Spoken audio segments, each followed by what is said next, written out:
Hello everyone, my name is Jerry Push. I don't know if you got a chance to see my first speech or not, but if you did, you know that I'm into caving, and caving is a big part of my life. Today I'm going to be teaching about different aspects of caving.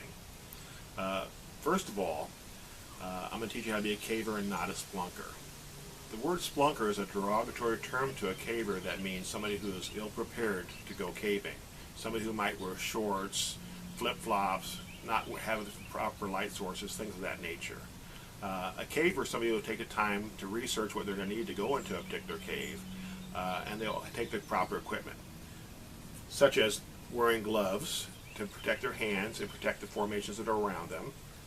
They'll wear pads on their elbows and their knees, and of course a helmet for their head.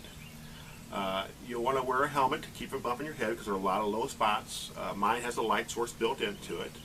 You should always have at least 3 different types of light source with you in case one of them fails. I myself personally have been back in a cave where all 3 sources of lights have gone bad, and I had to break a glow stick in order to find my way out of the cave. Thank goodness I was with somebody else. You always want to make sure you cave with someone else in a group of 2 or 3 or more. There's safety in numbers. Always let someone know where you're going to be caving and what time you're planning on returning to check back in. That way, if you don't show back up, they can send someone to help find you.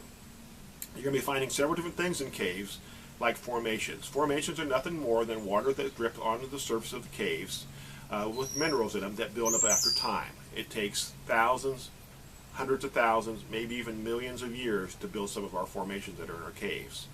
There are caves, in our caves there are formations that are called stalactites that hang from the ceiling, and they drip water to the ground and help build a stalagmite up to the stalactite. If the 2 were to grow together, they become a column.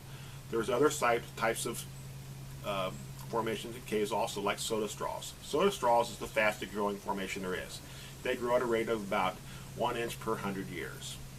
You're going to run across wildlife in a cave too. Things like salamanders in all different shapes and colors. Some have eyes, some don't. You're going to run across cave crickets and spiders. In the wintertime, you've got animals that hibernate in the cave, like bears and mountain lions. In the springtime, you have buzzards that like to lay their eggs in the mouths of caves. So you have to watch for all these things when you're going caving, then not to disturb them. My most favorite thing about caves is bats. Bats are amazing. There's over 1,200 different types of bats in the world. 46 of those species are here in the United States. In the state of Arkansas, we've got 16 different types of bats and 15 different types of bats in Missouri.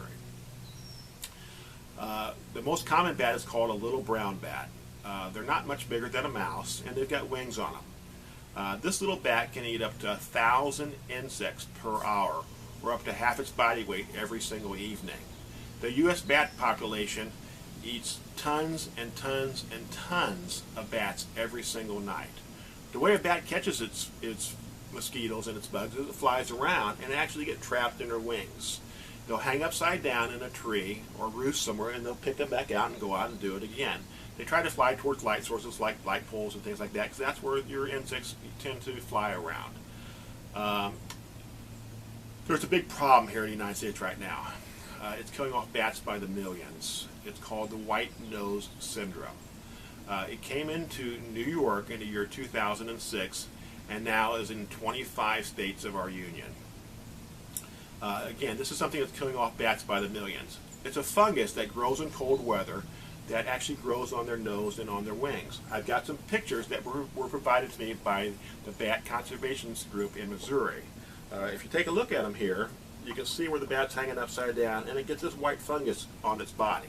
Okay, what that white fungus actually does is it does not allow the bats to hibernate in the wintertime. It keeps them awake.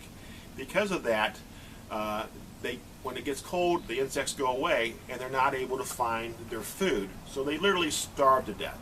It's not the disease that kills them, it's the fact that they can't sleep and they starve to death. There's over 27 different foundations that are working on cures for this at this time. They are making some advances on it, but the problem is they don't know how to administer it to the bats yet, so they're still working on that problem. There are several different ways I found my information, and I'd like to share with you in case you'd like to check it out a little bit more. There's the Missouri Bat Census, that's online, the National Speleological Society, We've also got the Bat Conservation International, the U.S. Fish and Wildlife Service, and there's a website just on the white nose syndrome themselves that tells you more about it. If you'd like to find out more about caving, there's different caving societies that are called grottos. There's information online about those also. There's several in every state. They're a great way to be introduced into caving and caving projects. At this time, I'd like to thank you for letting me talk to you about caving, and I certainly appreciate your time, and you all have a great day.